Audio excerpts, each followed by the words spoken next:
Hello, everybody, and welcome to Rockin Realities. Today's guest is Patrick Farrell, drummer of several amazing bands, including White Lion, The Lost Angels, and the Gilby Clarke Band. We covered so many topics in this interview, from music and his career to touring and motorcycles to a possible Lost Angels record. So if you have always wanted to find out what's happened when Eric Dover tried to buy cigarettes in India, this is the right interview for you. So don't forget to subscribe to the channel and follow us on social media and get in touch with us. And most of all, enjoy the show. Hey guys. Hi. Hello. How are you? I'm good. Yeah, me too. How are you? Awesome. Good. Just getting all connected here, and that's about it. I guess I don't need this. We're not using that, so it wouldn't let me hook it up for some reason. So yeah, but we can hear you, so it's fine. Awesome. Well, first of all, thank you for taking the time to talk to us, especially at 10 in the morning. Oh, it's all right. I'm up pretty early these days, so the old rumors about rock and rollers sleeping past noon are kind of gone. And the older we get, the earlier we get up, you know? Yeah, the last guy we interviewed, he woke up at 4:30 that day. What, in the afternoon? No, in the morning. Oh, in the morning. Oh, maybe he was just coming home from the bar. I don't know. That's what we said. Right? So I'm coming to you from Las Vegas, Nevada. You guys are in Germany, right? Yeah. We're Awesome. in Bavaria, like right next to the border to Czech Republic in the south of Germany. Okay, cool, excellent. It's beautiful out there. Yeah, it is. All right, so I'm gonna let Vince start off the interview. Okay, first question. How did you get into music, or how did you start playing music? Oh, I should change my name here first, huh? I don't even know what that is. Hang on one second. I'm sorry. Wait. Boy, oh boy. I'm usually more prepared for stuff like this. So we'll start over. Sorry. All right, that's a little better. Yeah. All right. I was a bit confused at first. Like, who's joining our meeting now? I was trying to figure out who that was too. I don't know. Somebody's using my computer. Starting music back in 1983. It was because I went to my first concert, Dio and Rough Cut, and so my older brother, who still plays bass to this day. He had always been gigging. There was always a lot of music in the house. And when I went to that first concert and felt the drums of Vinny Appice, I knew I had to do something with music, and I figured it was going to be drums. So who were your influences when you started out, except for Vinny Appice?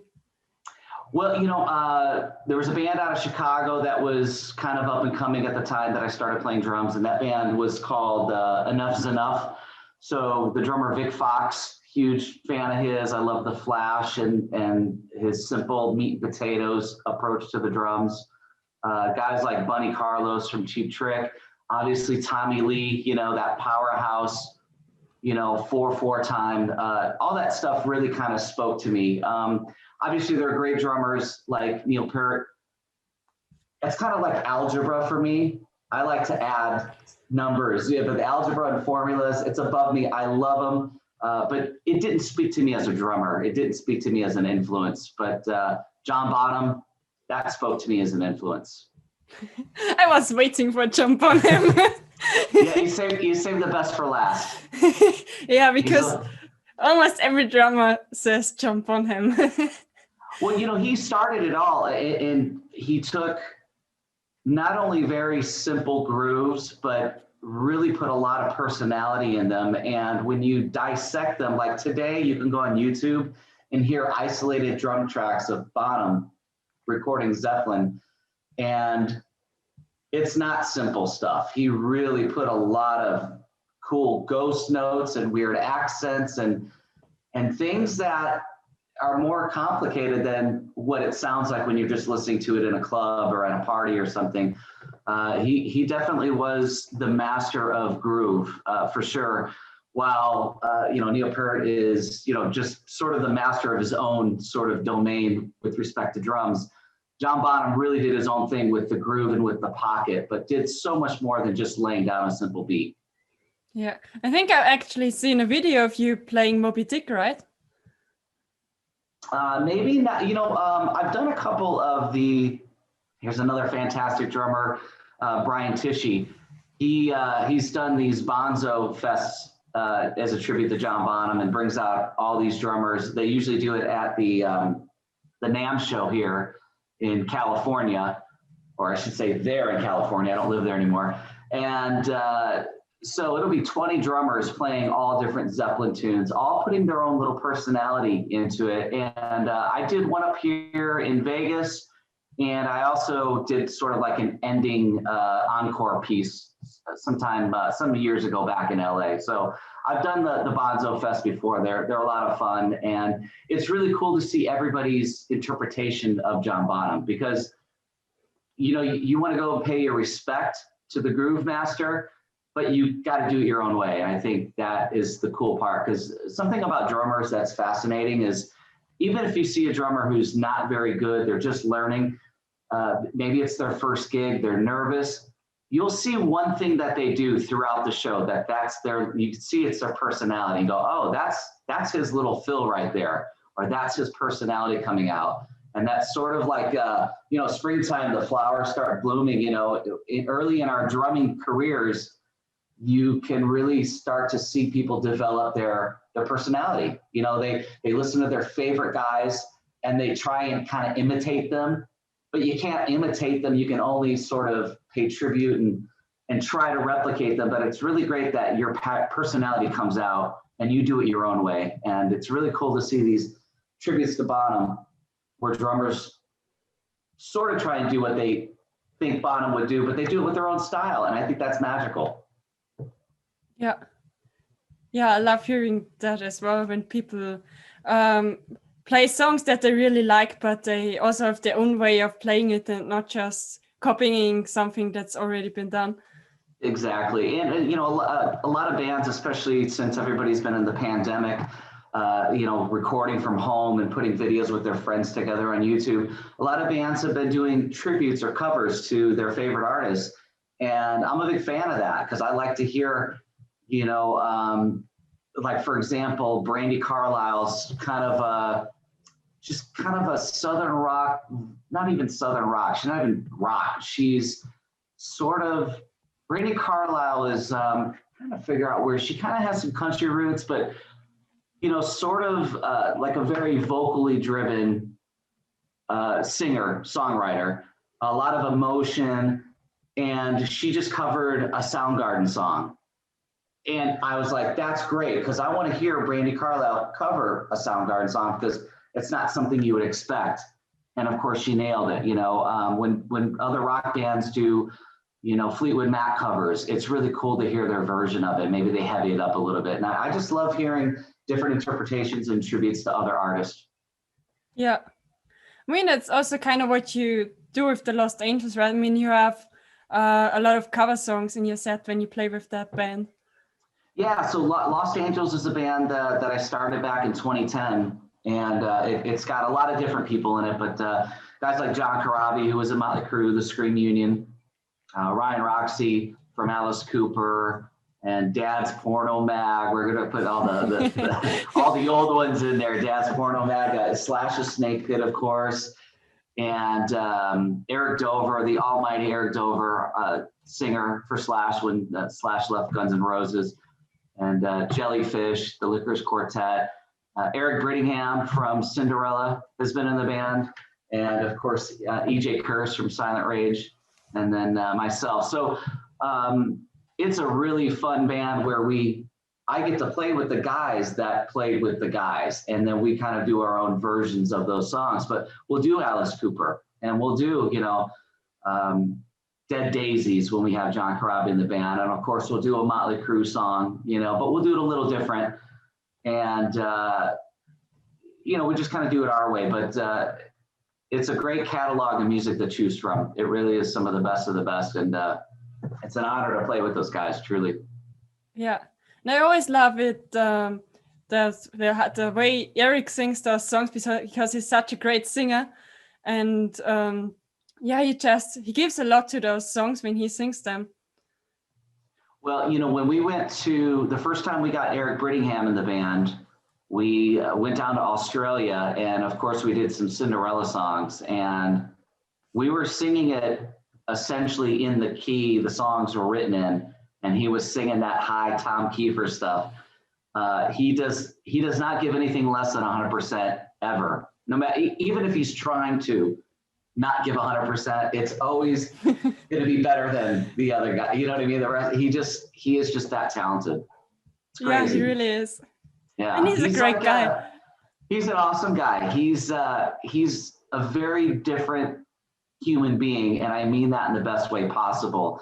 You know, 4 or 5 of us can be in a room and we'll all see one thing one way, and Eric will see it a completely different way and go, oh yeah, you're right. I didn't see, you know, he sees things in a very different, through different shade of glasses, and I love him to death for that. Yeah. Have you ever thought about doing an album with the Lost Angels or writing your own original material? Yeah, so we actually have about 5 songs demoed. Some of the guys have stuff that they demo, and we were talking about doing it last year, but it didn't quite happen yet. But that is next on my table of things to do, is to get the drums done. So we have 5 songs of Lost Angels material, and it's going to be contributions from everybody. So we'll have John Corabi and Ryan Roxy material, Eric Dover material, and then contributions on bass from EJ and of course Eric Brittingham, and maybe we'll have some other special guests too. But no, we're looking to put that out. That's going to happen. I'm hoping to get it wrapped up this year for something for next year, because we, you know, any kind of touring plans that we had this year got moved to next year, kind of like everybody else. So if we have something set up for 2022, then we'll be in a good spot. But it'll be the first time, you know, we do original material. Maybe that'll be the end of the band. You know, there's a phrase out here called "jump the shark," and "jump the shark" means it's a reference to an old what was the show? It was the Fonz, you know, and there's a scene in the TV show where the Fonz from Happy Days, you know, do you guys know who the Fonz is? Or Happy Days? I know the name. All right, so there's a scene where he is water skiing in his leather jacket and he jumps over a shark. And there are TV fans and critics of the show that say that is the episode that the show went bad. Like, we'll never watch that show again. So this could be Lost Angels jumping the shark when we finally record original material. It could be the end of the band. I don't know. It might be a bad thing if we do it, but the demos are great. I've heard all the songs, and I just got to get my drums done. So we'll see. Hopefully it's not the end of the band. I think it's gonna be good. I mean, well, all the members are great. You're all great songwriters, so I think it's gonna be good. Yeah, I mean, I think it makes sense. And a lot of people have been asking, you guys have been doing this for 10 years. And, you know, it's not a band that we do every day. It's sort of like the gigs have to come to us and it has to make sense. And everybody has to have the time available. We don't usually go out looking for them. You know, somebody will say, hey, I got a festival in, you know, the UK. Cool. We'll make sure everybody can do it. And then we just add a bunch of dates to it. So, and that's really how the band happened in 2010. A promoter from India had reached out to me because he knew I played India with White Lion in 2008. And he said, you know, we're trying to do this. They didn't really know what they were trying to do, but they wanted a bunch of LA rock stars to come to India and play. I said, well, I know some guys. Let me make some phone calls. And I just started calling the guy. Hey, John. John was my roommate. Hey, John, you want to go to India?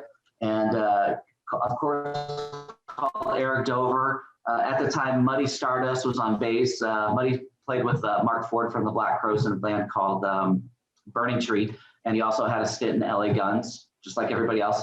And so Muddy was out there with us with Corabi and Dover. And we kind of just made up a name to go out there to do these shows. We never knew that we'd be doing this 11 years later, you know, so stranger things have happened. You should come to Germany. We would love to come to Germany. We played, I feel like we played Switzerland, but I know that's not Germany, but it's close. It's closer than where we're at right now. So we would love to come to parts of Europe. I know I feel like we've done France back in 2013 or 2018. I don't know, the years seem to run together sometimes, but I would love to come to Germany, absolutely. That would be great. Again, I've been there many times with White Lion, and it's one of my favorite countries to be in. Huge rock fans in Germany. Yeah. Okay, now that you've already mentioned White Lion, maybe we should talk about that band as well. How did you join that band? So in 2005 is when I got the call to join White Lion. Mike Tramp was putting together a version of White Lion to do some touring and possibly some recording. And in 2001, I played with Mike in his solo band on a solo tour for an album called Capricorn. He put that out in 1999, 2000. And in 2001, he toured the United States for it. And he used a couple guys from a band called Freak of Nature, which was the band that he put together after White Lion. Jerry Best and Kenny Carade were on bass and guitar. And they had a drummer and they had a band in LA, and that was going to be Mike's backing band. Well, the drummer couldn't do it, reached out to a friend that I know and said, hey, I got an offer to go do this Mike Tramp, you know, that guy from White Lion, but I can't do it. And our mutual friend says, hey, I know a guy, and I got the phone call, came, got the CD, learned the 3 songs, auditioned for Jerry and Kenny, and they said, yeah, dude, let's go.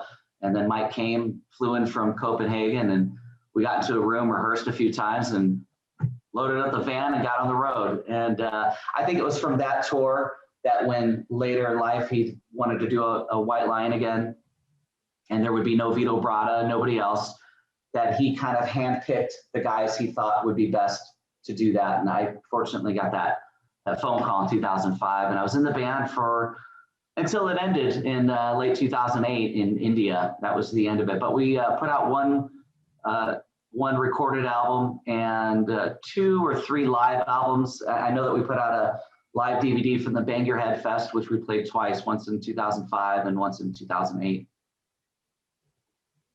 But are you still playing with Mike Tramp now? No. So Mike's been doing solo stuff, and when he's over in Scandinavia and in Europe, he's got his guys over there. He's attempted a few times to put together another band to do live music in the United States. And every time he threatens to do it, it doesn't happen. So he just brings his acoustic guitar, drives his car from gig to gig, and does what he's been doing the past few years, which is a great thing. He does a lot of storytelling, does some different versions of White Lion, more as a singer-songwriter, more like a Bob Dylan, Bryan Adams kind of style. His singing style is very different than what it was back in the mid 80s. And, I do a radio show every week out of Las Vegas called This, That, and the Other. And so I had Mike on my radio show, in fact, yesterday, and I asked him a question about how many times he's been to the United States and when the last time he played with a full band. And I want to say it was 2008 on our last US tour. So ever since, every time he's been here, it's been in an acoustic fashion, whether it's been with another guitar player or just him and a guitar. And I really think that's a long time to go without, playing with a full band. I think people want to hear those songs again. But obviously, it's easy to book one guy who gets to drive with his car and get one hotel room, the one bottle of Gatorade, the one cheeseburger. But now you've got 4 guys, and then you've got crew, and now you're maybe in a bus or an RV. And sometimes the money doesn't go up that much, and sometimes the crowds don't go up that much, but the expenses do. So I understand where he's coming from, kind of waiting to go, well, if we can get the right money and get the right package so we can have nice shows, then it'll be great. But he doesn't want to go out there with a full band and play in front of the same, 100 people that he does on his own. So, yeah. You mentioned your radio show. How did you get to do a radio show? Or Well, so I started this radio show called This, That, and the Other about 3.5 years ago. And there was a radio show, radio station out here in Las Vegas, and they were doing some promotions for a buck cherry show at one of the casinos. And a buddy of mine in town said, hey, this guy's doing some interviews. He wants to interview some local rock dudes. You know, are you interested in coming down? I said, yeah, sure. You know, we'll be outside. We'll do an interview, maybe drink a Heineken and, you know, chit chat. You know, I figured, and plus it was pretty early in my time moving to Las Vegas. So I was doing it for some networking and to just kind of get my name out there. And at the end of the interview, the radio DJ said, hey, he goes, you like to talk, as you guys can see. You like to talk a little bit, and I've got a radio station. Would you like to maybe do a radio show where you can spin some music, play some music that you've participated in, and maybe call your friends up and interview them? I said, absolutely. So I started that about 4 years ago. I've since moved to a new station, and I'm at dirtyradio.fm now, and we have an app, and you can go to the website. And we've got 2 channels. We've got Dirty Radio and we've got Dirty Radio Classics. And I do my show every Wednesday here in America at 2 p.m. Pacific Standard Time. And then our show replays on Saturdays at 5 p.m. Pacific Standard Time. And I really enjoy doing it. It's a 3-hour show where we talk to guys like Mike Tramp. Next week, I've got the drummer for Buck Cherry, former drummer Xavier. I've had actors. I've had NFL quarterbacks on my show, and all sorts of people. We play a lot of new music. We play different versions of songs. We play stuff before it comes out. We get, like yesterday, I got to debut the brand new Faster Pussycat song, Pirate Love, which is actually coming out tomorrow here in the States. So we get to do a lot of stuff like that. And we also have fun too. We laugh a lot and have a good time. We talk about news, anything that's happening. So it's a pretty fun variety show with a lot of rock and roll and a lot of rock and roll guests.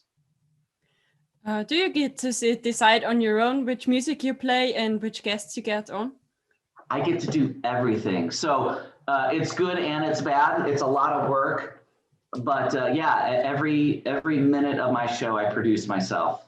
And I really do enjoy it. But yeah, I go find new stuff that's getting released.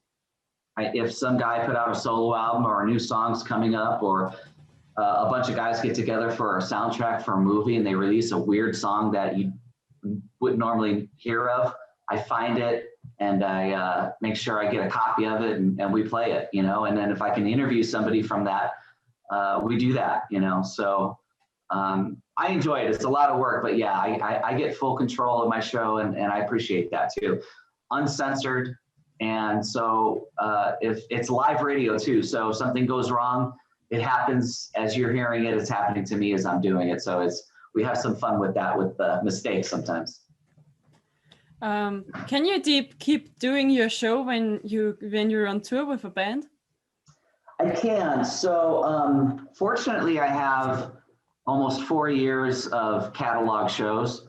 So I'll put them together for best ofs or replays, and also I can bring my little microphone with me. And I got a little mixing board and I can record my show. But my show, I think the most important part to me anyway, is that I do a live show. So I don't like to record a lot of stuff. And if my guests can't do it live, I'll try and wait till they can.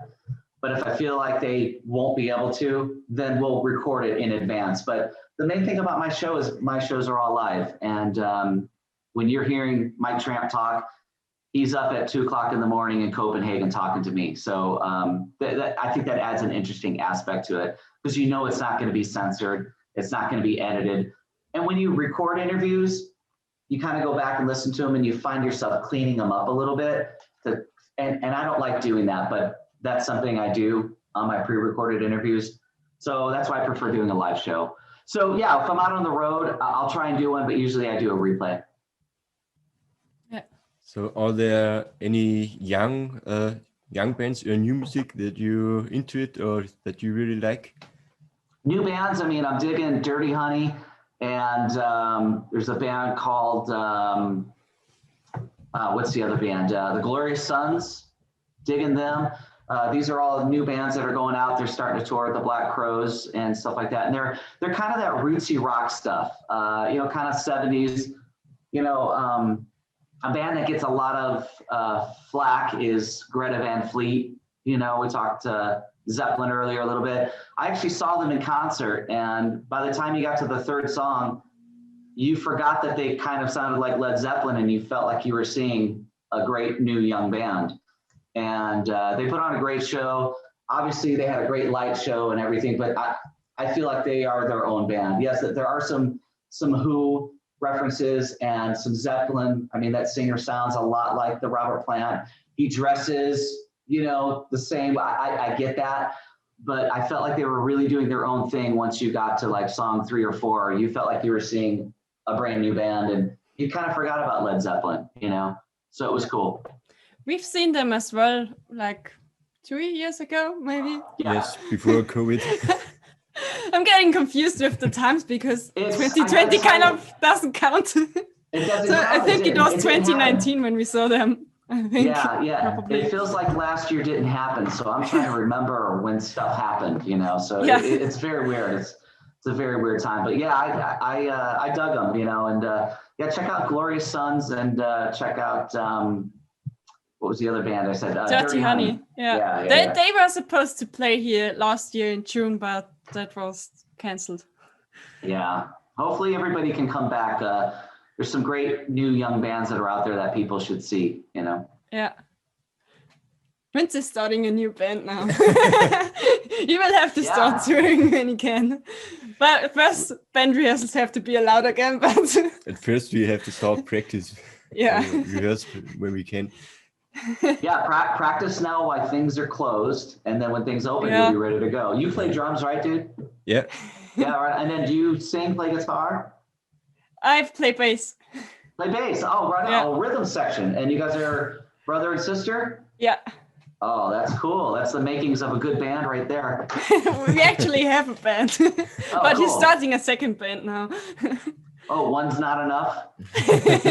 What's wrong with you, man? I'm in like 10 bands. It's too many. Yeah, but he can manage to. That's fine. Awesome. That's awesome. He needs something to do or he'll be bored. Yeah. Well, it's sort of the drummer way. Drummers have to mess around with stuff. And once they're done with one thing, they got to go. Sometimes we don't even finish the one thing and we all go off and do something else. It's the drummer mentality. There's one thing I always wonder when I watch you play drums and also when I watch Vince play drums is with the long hair. Does it ever get in the way of your drumsticks? Oh yeah, I've ripped out chunks of hair before. If the stick splinters on the snare drum and you go back and it gets in that splinter, I've pulled out some hair before. It doesn't feel good, but you just keep playing. I've had it get caught in my hair before, and you can't get it out because it's caught. So you just have to play the rest of the song with a stick hanging in the back of your head. It looks kind of funny, but it's what you got to do. You got to keep playing. That has to look funny when there's a stick. It's a funny look, but it's the sign of a true professional. You keep playing with that stick in your hair. It was like we finished the show once and then Vince came out to me and was, it's like really annoying when you're playing and you can feel a mosquito biting you, but you can't do anything about it because you have to keep playing. That's terrible. Those outdoor shows, especially when you play in places like India or Indonesia, there's all sorts of weird bugs out there, and it's you don't know what's landing on you. So yeah, it's pretty crazy. So what I also wanted to ask you is, I know you're also doing booking and tour managing, right? Yeah, so bands like Los Angeles, there's another outfit I have called Cheap Thrill, and kind of all the bands I've ever been a part of. And it started from touring with Mike Tramp in 2001. We would drive the van to the gig from the gig before, and we would show up at the club at maybe it was noon. And as you guys know, the clubs, nobody gets to the club until 4. So we would just sit out there and just wait, you know? And after about 3 or 4 days of getting to the club too early and not knowing what hotel to go to, I said, hey, is there any reason why we're not going to a hotel first instead of just sitting out in front of the club? I just thought it was weird, you know? And it's because we didn't have a tour manager. We had a British sound guy who only knew sound. And I said, well, if you give me the information, I'll find out when we should be at the club. And if we get there early, I'll find out what hotel we're at. And we go to the hotel and relax, you know what I mean? So it just came from like a week of just sitting outside these clubs wondering why we're there so early. It's because nobody had the information. Well, nobody called, you know? So I got the packet of contracts and just started one day, just on a day off, I sat down at a picnic bench and started calling everybody for the next week and said, hey, we're coming in from where, you know, it's going to take this much time to get there. What time do you guys get there? When do you want us there? Oh, we're probably going to get there early. What's the hotel? Okay, make sure the hotel's paid for and the keys are waiting for us. Awesome, thanks. And the whole rest of the tour, it was like that. So because I wanted to know the information, out of necessity, I had to learn how to do it. So, you know, I do it for a lot of the bands. I organize the flights and the itinerary so everybody knows what's up. And it's not necessarily for them. I want to know the information too. I just share it with everybody. So that's how I learned how to tour manage. And I've actually tour managed some big bands. I tour managed a band called Fuel. I tour managed the drummer's version, Bobby Bloxer's version of Rat. And we were doing, you know, big state fairs and big casinos and big shows, you know, with 10,000 people. And there's a lot of coordinating that goes on with tour managing a show like that, you know, in addition to all the support acts, the security, the vendors, the merchandising, and the backline equipment and accommodations, transportation to and from the hotel, to and from the airport. And so I've really, you know, learned some good tricks and stuff about tour managing for, you know, for when you're the artist and when you're not the artist. And I have a very different attitude when I'm the artist and tour managing. And I have a different attitude when I'm just the tour manager, you know, when you're looking after your guys. So I kind of wear a different hat. My ponytail goes up. I wear a nice shirt and I make sure I get business done, you know. And then I worked for a booking agency for 3 years and really learned a lot about booking and the ins and outs of being an agent. And that's actually something I enjoy. I still book the bands that I'm a part of, you know, these days. But I don't do the phone calls where you're booking a whole tour. Usually it's 1 or 2 shows in between, or I can call one guy who can call the other 10 guys. You know, I try and simplify it these days. Yeah.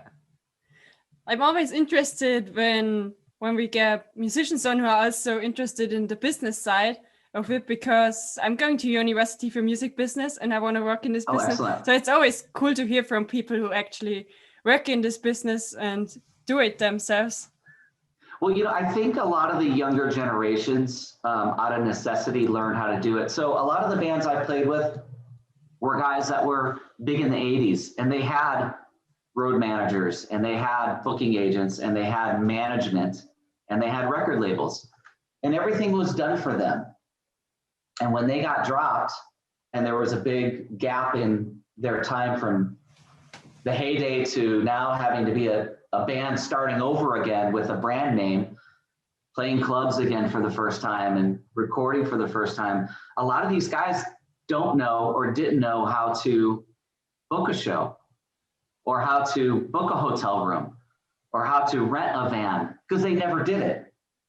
And, you know, it's like guys like Mike Tramp, you know, now Mike knows that Mike can do everything on his own. You know, he has a booking agent, but, you know, he knows how to get from A to B. He's a smart guy. Some of these guys, super talented, but they don't get that part. That's not their brain. You know, their brain is writing music and singing and giving it all on stage. But, you know, you got to point them in the right direction and push them so they can go to the hotel. Otherwise, they're lost. And a lot of these guys that are big rock stars don't know anything about the business. And it's crazy. And so when I started playing with some of these guys, nobody else knew it, so I learned it.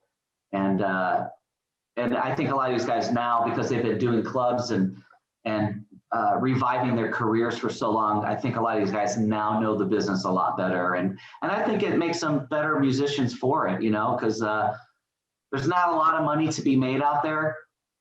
You certainly don't want to give it away because you're not smart or because somebody's taking advantage of you, you know, so. Yeah. Wasn't that also how you met Gilby, booking shows for him? I was his agent. I was working at Artists Worldwide as his booking agent, and the lead agent had me go down our list going, hey, find out what's up with some of these bands that we haven't booked in a while, because we'll take them off the roster, or maybe they have something going on that we don't know about, or maybe they went somewhere else, you know? So I called Gilby and I introduced myself. We knew a lot of the same people, but I don't think he and I had formally met. And I said, well, hey, I'm one of your agents now, and I want to know why you're not doing any shows. Or he goes, well, I don't have a band. I said, so if you had a band, you do some shows? He says, yeah.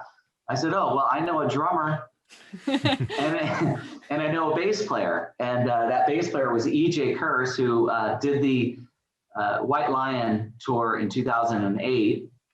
And he also played with Gilby before I met Gilby back in the late 2000s. So it made sense for EJ to show up, and EJ and I had played together, and I had played drums. We knew a lot of the same people. So he said, hey, learn these 3 songs and we'll play. We played the 3 songs. He goes, all right, let's book some shows. And that was 10 years ago, and we still play today. And I love it. You know, I've had the chance to record on his new album called The Gospel Truth, which just came out on Golden Robot Records. I played on a track. I demoed a few of the songs, but his album was always going to have many different players on there. So there's guys like Stephen Perkins, Kenny Aronoff, who's the superstar drummer. He's played on everything. Even if you don't know who played on it, chances are Kenny Aronoff played on it. Nikki Sixx played bass on a song. EJ Kerr, some other bass players and some other drummers. And it's cool to be a part of Gilby's songwriting and recording, you know, after all these years. So yeah, that was just a phone call. Hey, you need a drummer? Cool. I'll be over tomorrow. Let's see if it works out. And I'm glad it has worked out. I play with him, you know, probably 90% of his shows, but sometimes it doesn't make sense, or sometimes I'm booked on something else. So guys like Jimmy Deanna from the Bullet Boys will be my sub. I say that for fun, but Jimmy's a fantastic. Jimmy is another big influence. Seeing the Bullet Boys, a guy that's just got a pocket and a personality. And I think those are 2 great things to have as a drummer.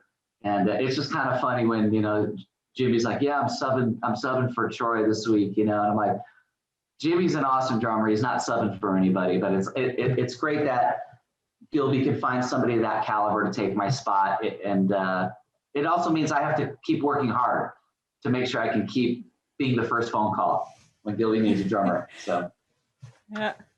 I always thought, I've never met Gilby, but he seems like a great guy from what I hear from others, like when Roxy talks about him, or when we talked to John Schubert, who played with Gilby in Candy back in the 80s, or when they tell stories about him, he seems like a great guy. Yeah, you know, Gilby is he's an OG, an original gangster is what that means. He's an original. He was back on the scene when he moved from Cleveland to LA very, very early on. He was running sound for bands like Guns N' Roses before they broke. And he was at the Cat House. And he was seeing bands like Motley Crue for the first time. So he was there from the very beginning. He was in Candy getting a record deal in the early days. So he was there at the very beginning.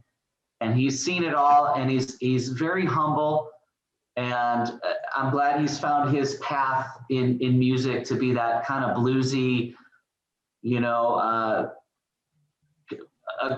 distorted guitar guy. You know what I mean?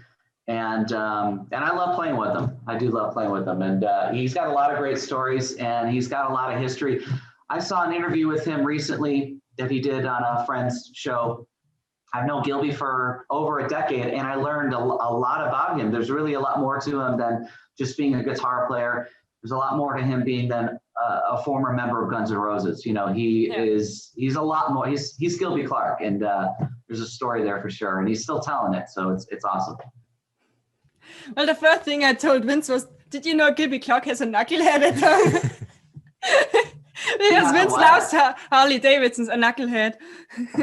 Oh yeah, he's got he's got probably 5 now. He's got probably a knuckle, a shovel, a bagger. He's building bikes. So he used to just kind of fix his own, maybe make some custom welds. He made like little keychains as he was starting to weld. Now he's getting frames, getting motors, putting them together, welding his own forks, making his own sissy bars, doing his own pipes. So he's gone from, somebody with a good tool set to now a bike fabricator. He's at the point where he's making his own bikes and making bikes for friends, guys like George Lynch. So he's really upped the ante on motorcycles. I mean, he's hardcore. He's the motorcycle cowboy, that's for sure. So you also ride motorcycles, don't you? I do, yeah. I don't weld them, I don't fix them, I just ride them.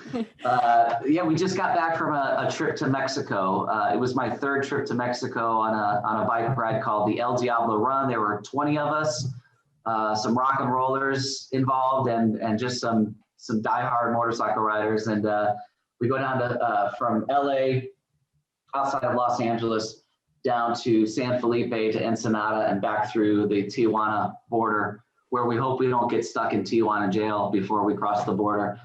I've done quite a bit of riding on my motorcycle, and we've been to the biggest bike rally in the US and probably the longest running. I think it's 82 years this year, is the Sturgis Bike Rally.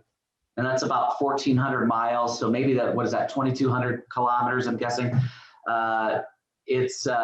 I've done that about 4 times on a bike, and it's a trip. It really is. But being on a motorcycle on the open road with 6 to 20 of your friends, it really there's something to be said about it. And if you're riding out to Sturgis for the bike rally, 4 days out there, and you get there, and then you set up your drums and you play music for a couple of days.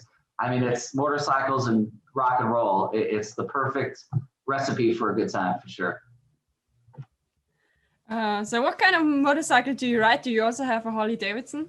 No, my wife has a Harley Davidson. I, however, ride a Honda, and a lot of the Harley guys will kind of make fun of the Honda. So I ride a Honda Shadow, and the year that it was made is probably older than you guys. It was born in 1996, and that year Honda was trying to go after Harley. And so they came up with this Honda Shadow American Classic Edition. And my motorcycle is assembled, made, designed in America. It's as American as a Japanese bike can be. But it's Hondas are bulletproof. They'll run forever. And it's my first real bike. I had another bike before, but this is my first real bike. I've been to Mexico on it a couple times in Sturgis, like I mentioned, and I'll probably keep it forever, or keep it till it stops riding. But yeah, it's a great bike. It keeps up with the big boys for the most part, So. Vince also has a Harley. He's a Harley guy. You got a Harley? Yeah. What do you ride? Sportster. Yeah, sporty, right? The 8 or the 12? The 883. All right, okay, cool. Kinda. You can convert that. You can bore it out to a 12, just so you know. Yeah. I know. He's a motorcycle mechanic. He can probably do that himself. There you go. I know what he's doing later on today. He's gonna be out in the garage. No, the Sporty's a great bike, man. That's an awesome bike. My wife has a Street Bob, with I think a 96 cubic inch in it. It's almost a 1500, but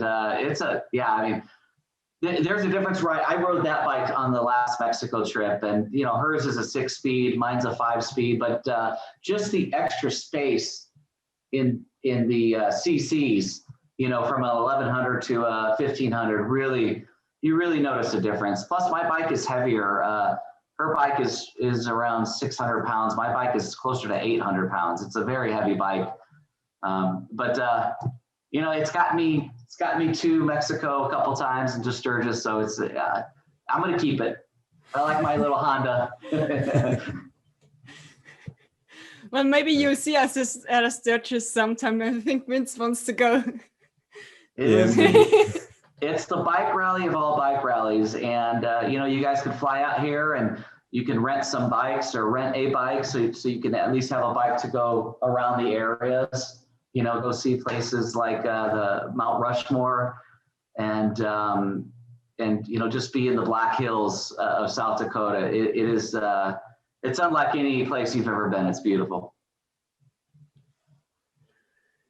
So okay, if we go back to music, you know, I think Yeah, Vince sure. enjoys the motorcycle talk. Hey, it happens. Rock and roll motorcycles are synonymous. Yeah. I'm just trying to keep up with the motorcycle talk when he and his friends talk about motorcycle, because I know some stuff from him, like I know what a shovel head is and I know what a pen head is, but when they keep talking, I'm just like, okay.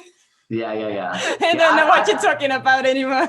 I don't know all the names either for them, you know. I you know, because I got a Honda. I think if I was a Harley guy, I'd know a little bit more. But yeah, let's talk some more music. Yeah. So throughout all your time in music and the music business, has there any been cool stories, like any cool Spinal Tap moments that immediately come to mind? Yeah, I mean, you know, there's always a Spinal Tap reference. Some are mild and some are more extreme. I mean, there's a great story for India when Lost Angels went there. I mean, there's so many stories, but essentially, you know, we went to India. It's a long story, and I'll only give you the juicy parts, the good parts. Our promoter was a first-time promoter, and he wasn't doing things necessarily the right way. And ultimately, we had 2 shows. And typically what happens is each venue gives you 50% of the money, half the money up front to confirm the date. And when we went to the first show, so I received 50% of the money, which was equal to one show from one of the 2 venues, right? What the promoter did was, instead of giving me 50% and the other guy 50%, he made the other guy pay 100%.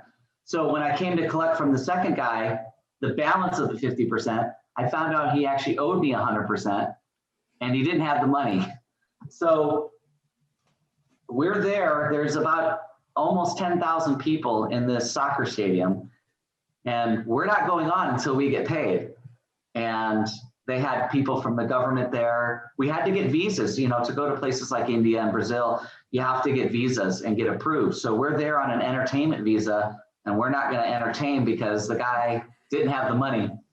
So they convinced us to get up and play a couple songs. This guy is running to all the entry points to collect Indian money, which is rupees.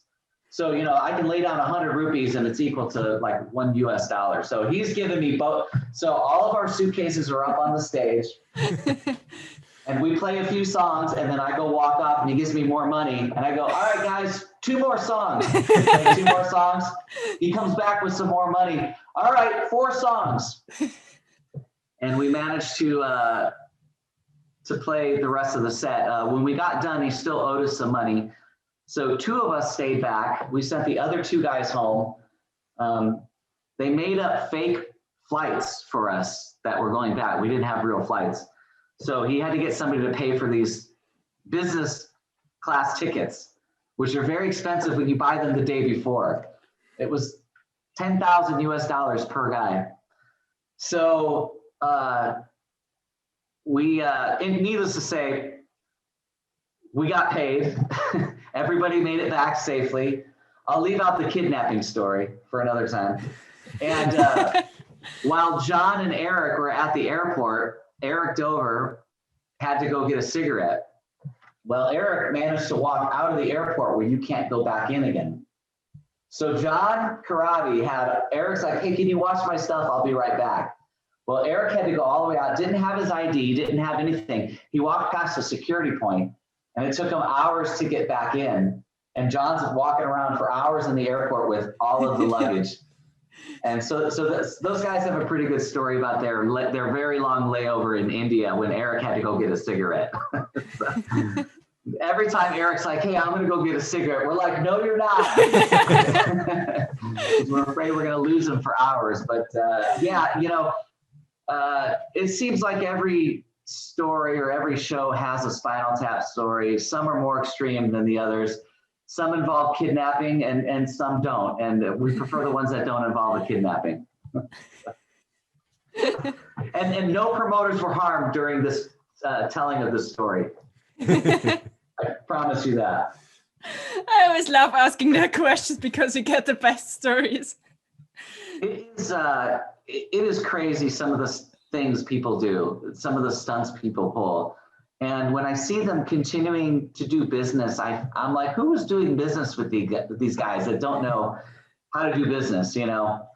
Of course, there's always the one story in Indonesia when I was eating some seafood.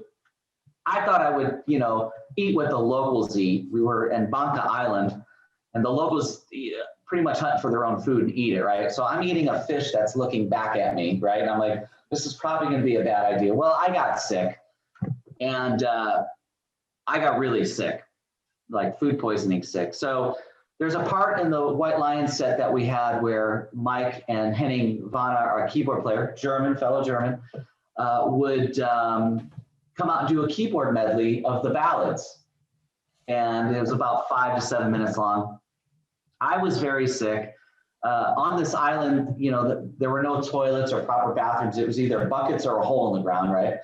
And I was not feeling good. I managed to find myself a bucket just in case. And I told those guys, at any point in time, you might have to pull out the ballad. Usually the ballads were later in the set.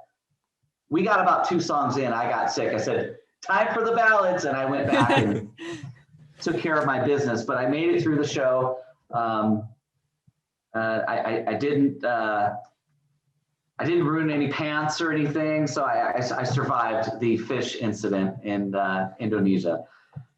So stuff like that happens, you know, you get a stick caught in your hair, or you've got food poisoning and you have to play a 2-hour show in front of the governor of Bangka Island. That's just what happens. It's rock and roll.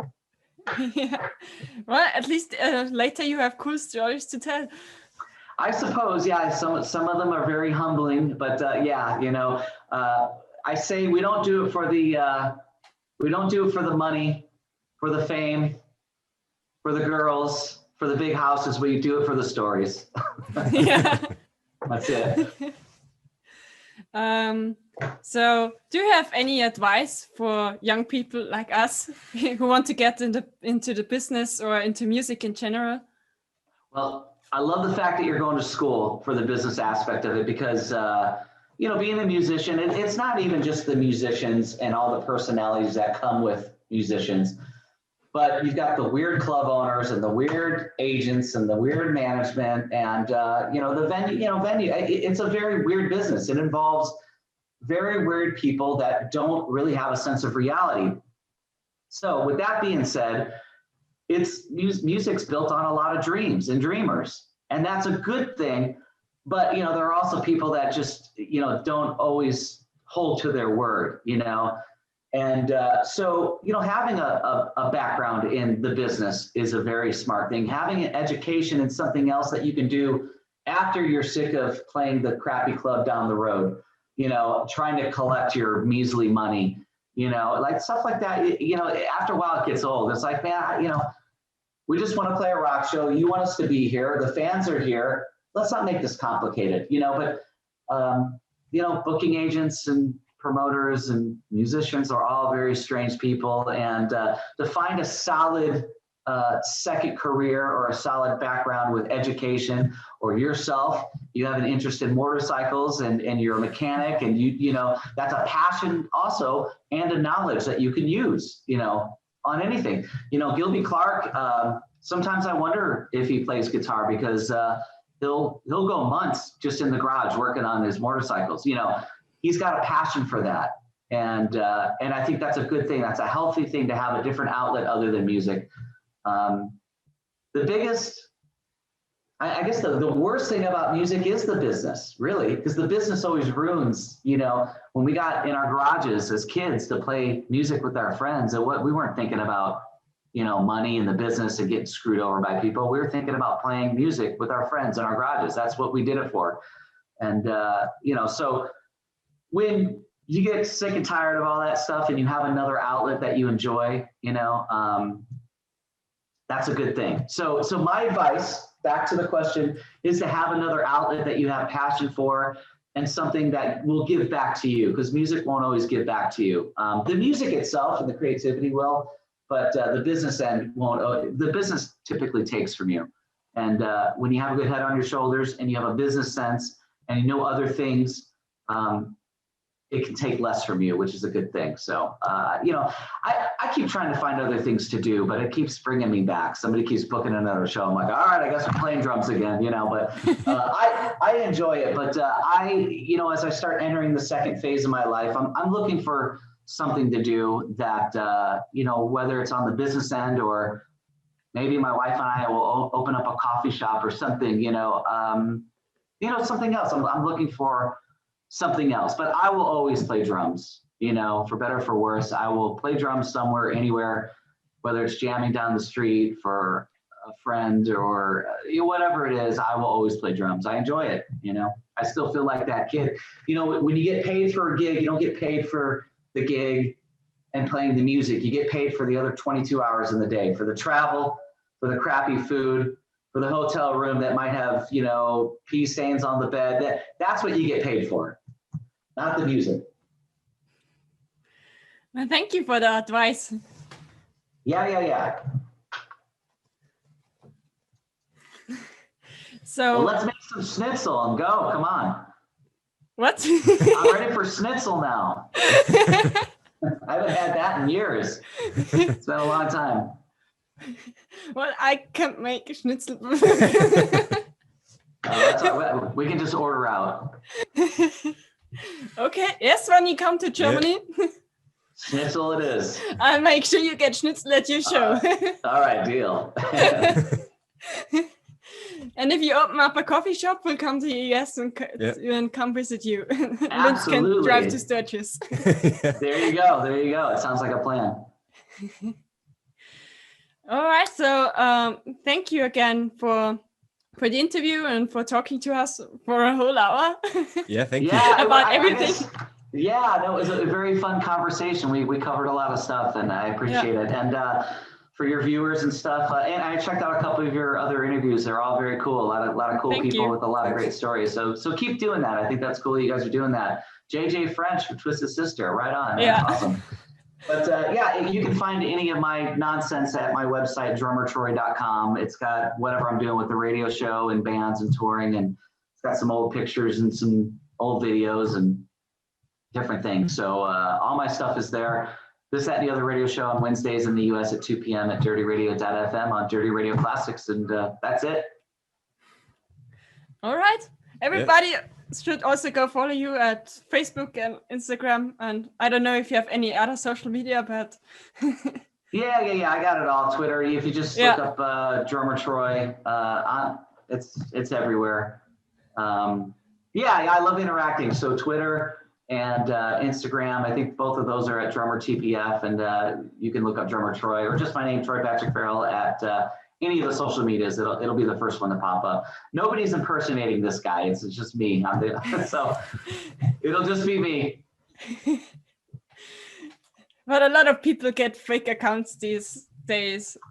So that is be a careful. weird thing to me. It is a weird, I don't know why people want to do that. Certainly nobody wants to impersonate me, so it's a good thing. You'll know if you find my social media, you got the right guy. Okay, awesome. It was really a fun conversation. So thank you again. Yeah, we talked a lot of cool different stuff. So thanks you guys. That was great. Yeah, nice to meet you. Hey, likewise, man. Keep playing drums. Keep riding motorcycles. Rubber side down, all right? Rubber side down. And good luck with your school. That's awesome that you're doing that. And when you guys get done with this and you post it up, let me know so I can share it everywhere. Okay? Yeah, I'll send you the link. Awesome. Hey, thanks for reaching out and including me. It was an honor. Very welcome. We were really happy to have you on the show. Awesome, thanks. We had a few laughs. It'll be a good time to Yeah. meet you guys in the future when Los Angeles comes back there. We're going to try and hit Europe, so we'll be back there soon. We hope. Yeah. Awesome, you guys. Have a great evening. Thank you. Yeah, Yeah, you you have a too. great day. All right, take care. Okay. Thank you. Bye. Bye.